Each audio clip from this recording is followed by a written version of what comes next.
প্রিয় দর্শক বন্ধুরা, এই মুহূর্তের জন্য আপার প্রাইমারি থেকে গুরুত্বপূর্ণ খবর আপডেট।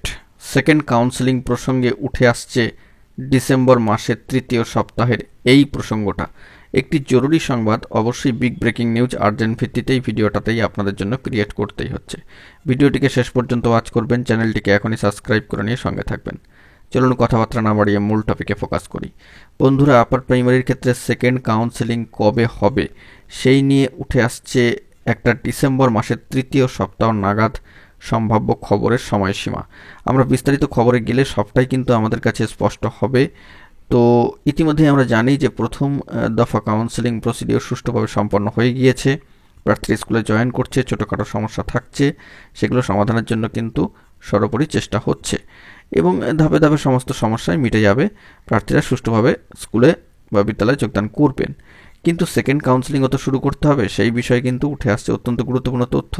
আমরা জানি যে অনুপস্থিতি ও প্রত্যাখ্যানের সংখ্যা সেটা কিন্তু নেহাত কম নয় এবং সেটা কিন্তু গতবারের তুলনায় যথেষ্ট বেশি এবারে, এটা মাথায় রাখতে হবে এবং তারই পরিপ্রেক্ষিতে উঠে আসছে গুরুত্বপূর্ণ তথ্যাদি। এবং এ বিষয়ে সম্মানীয় চেয়ারম্যান সাহেব যে বার্তা দিয়েছেন, কোট আনকোট, সামাজিক গণমাধ্যমের সূত্র ধরে যেটা বেরিয়ে এসেছে, যে পরের দফায় কাউন্সেলিং শুরু করার আগে শূন্য পদের সংখ্যা ভালো করে খতিয়ে দেখতে হবে। সব মিলিয়ে 229টি লাইন খতিয়ে দেখা হবে, কারণ এসটি বা এসসি তালিকায় নাম থাকা কোনো প্রার্থী সাধারণ মেধা তালিকায় স্থান পেলে তাহলে তার নাম 4 জায়গায় থাকবে। তিনি না এলে 4টি শূন্যপদ থেকে যাবে। তিনি যদি চাকরি নেন তবে কিন্তু 3টি শূন্যপদ থাকবে। এই সব খুঁটিনাটি বিষয়গুলো খতিয়ে দেখে কিন্তু দ্বিতীয় দফার কাউন্সেলিং শুরু হবে। অর্থাৎ যেহেতু প্রথম দফা শেষ হয়েছে এবং শূন্যপদগুলি রয়েছে, কাস্ট ক্যাটাগরি সমস্ত বিষয়ে তালিকায় মিলিয়ে দেখে যাবতীয় খতিয়ান কিন্তু সার্বিকভাবে দেখতে হবে। তার জন্য কিছুটা সময় লাগবে, যেটা কোট আনকোট বার্তা উঠে আসছে।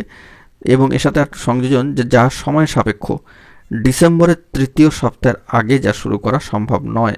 অত্যন্ত গুরুত্বপূর্ণ এই বার্তা উঠে এসেছে। তো ডিসেম্বরের তৃতীয় সপ্তাহ হয় কিনা, কিংবা ডিসেম্বর মাস থেকে ইনিশিয়েটিভ নেওয়া হয় কিনা এই সেকেন্ড কাউন্সেলিংয়ের বিষয়, সেটা দেখার। কিন্তু পশ্চিমবঙ্গ আপার প্রাইমারি চাকরি প্রার্থী মঞ্চ এই দাবি রেখেছে যে ডিসেম্বরের মধ্যেই কিন্তু সকলকে স্কুলে পাঠাতে হবে, জয়েনিং সম্পন্ন করতে হবে। তো 31শে ডিসেম্বরের মধ্যে স্কুলে যোগদানের ব্যবস্থা করতে হবে, এমনটাই বার্তা পশ্চিমবঙ্গ আপার প্রাইমারি চাকরি প্রার্থী মঞ্চের সম্মানীয় সভাপতি সুশান্ত গোস্বামী মহাশয়ের। সেই দিক থেকে কতটা গুরুত্বপূর্ণ ইনিশিয়েটিভ উঠে আসছে সেটাই এখন দেখার।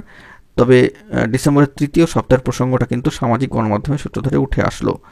যতটুকু খবর পেলাম আপনাদের মাঝখানে শেয়ার করলাম। তো বন্ধুরা, এখন এটুকুই। সকলে ভালো থাকবেন, চ্যানেলটিকে এখনই সাবস্ক্রাইব করে নিয়ে সঙ্গে থাকবেন। ধন্যবাদ।